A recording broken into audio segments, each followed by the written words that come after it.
Bonjour à toutes et tous. Aujourd'hui, je vais vous parler de l'ours dans les Pyrénées et vous dire à quel point il est important de défendre et de renforcer la présence de cet animal dans nos montagnes. Alors pour commencer, prenez vos distances avec le flot d'informations partiales et partielles qui ont inondé les médias depuis déjà plusieurs semaines. Depuis un mois au moins, c'est à qui fera le titre le plus anxiogène. Je me rappelle notamment de ce titre de France Info qui avait titré L'ours sème la terreur dans les troupeaux chez nos voisins pyrénéens. Pour France 3, c'était probablement attaqué par un ours, 400 nouvelles brebis portées disparues.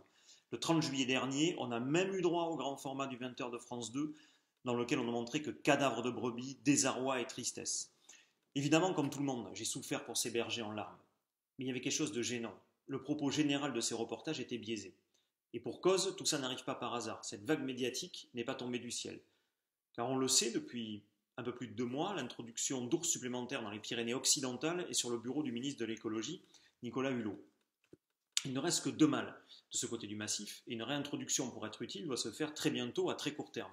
Alors forcément, les opposants les plus durs et les spécialistes de l'instrumentalisation politique ont sorti leur carnet d'adresses médias pour mettre de l'huile sur le feu au premier incident survenu. C'est assez surréaliste de constater qu'il n'y a qu'en France qu'une telle peur de l'ours est organisée. Il y a quelques jours, le département de l'Ariège est allé jusqu'à demander le retrait des ours présents sur le territoire départemental. Tout ça participe volontairement à faire croire que la situation est devenue intenable et absolument ingérable.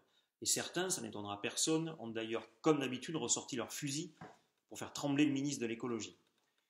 Alors pour leur répondre, je vous propose de commencer par rééquilibrer le débat en disant tout ce qu'on oublie trop souvent de dire, notamment dans les médias, et surtout ces dernières semaines.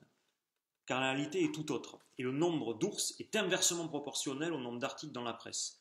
Rappelons que seuls 39 ours vivent dans le massif pyrénéen, 37 dans les Pyrénées centrales et 2 mâles dans les Pyrénées occidentales. On nous dit qu'ils menacent à eux seuls le pastoralisme et l'élevage de montagne. Alors commençons, contrairement aux dogmatiques, par ne pas opposer les bergers et les ours. Les deux sont le patrimoine de nos régions. Les deux en sont l'avenir économique. Et surtout, j'en suis convaincu, les deux peuvent vivre ensemble.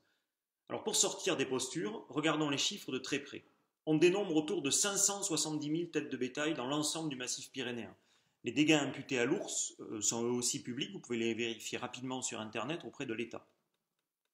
158 animaux en 2016 ont été victimes de l'ours. 145 en 2015 ont été la proie de nos 39 ours. Et chaque année, il y a une commission d'indemnisation qui intègre par ailleurs des prédations pour lesquelles il y a un doute, ce qui augmente mécaniquement le chiffre d'une centaine de bêtes. L'ours est donc responsable au grand maximum de 0,05% des dégâts sur les troupeaux, et ceci sur l'ensemble du massif pyrénéen.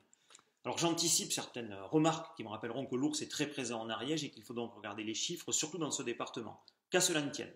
Le département de l'Ariège abrite 90 000 ovins. Si toutes les attaques avaient lieu dans ce département, ce qui n'est évidemment jamais le cas, et que l'on retient les chiffres les plus pessimistes, l'ours serait responsable de moins de 0,5% des dégâts.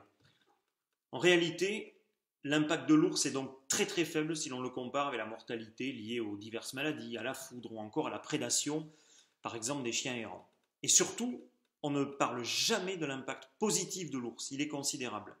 Et c'est déjà essentiel de rappeler un premier point, quand on s'intéresse véritablement au sort des bergers, que l'ours conditionne, la présence de l'ours, en tout cas conditionne le financement d'aides publiques, notamment de l'État, de l'Europe, de la région, par exemple, l'aide au gardiennage, l'aide au financement de clôtures de protection, ou encore à l'achat et à l'éducation de Patou, ces superbes chiens de berger. Alors, beaucoup de choses sont faites pour justement assurer la coexistence des troupeaux et des ours. Et ces aides, rappelons-le, sont très importantes pour la situation économique des bergers. Si elles n'étaient pas là, la situation serait beaucoup plus difficile. Mais ce qui manque encore plus dans ce qu'on dit beaucoup et dans les articles, c'est l'avenir économique et culturel de nos territoires. En quoi l'ours est-il une aubaine économique? Tout simplement, il attire les foules. Prenez l'exemple très concret des Abruzzes en Italie.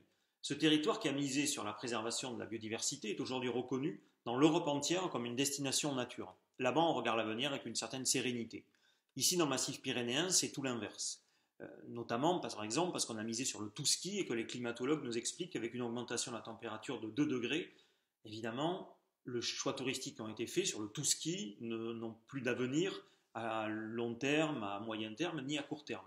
Toutes les stations qui sont à peu près à 1500 mètres, c'est la moyenne de tous les domaines skiables dans les Pyrénées, vont passer de 3 mois à 2 mois en tout cas de période enneigée, et la neige ne sera plus qu'une vingtaine de centimètres.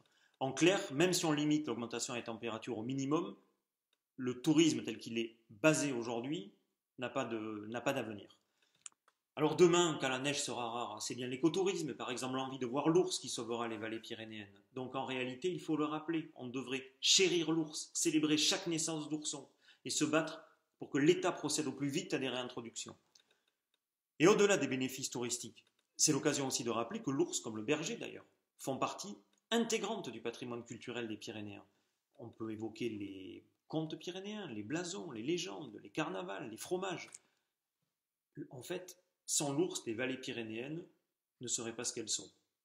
Alors vous pouvez imaginer à quel point la désinformation ambiante me met en colère, moi, élu régional, et de voir que des responsables politiques de ma région alimentent la colère anti-ours sans s'intéresser ni au territoire, ni à sa réalité, ni à son avenir, c'est une faute grave. Ils utilisent l'ours comme une diversion dans le débat politique et public. Et je vais le dire autrement et très simplement. Ils préfèrent organiser des manifestations contre quelques animaux plutôt que d'expliquer comment les prix des marchés mondiaux et la concurrence internationale tuent le pastoralisme pyrénéen à petit feu.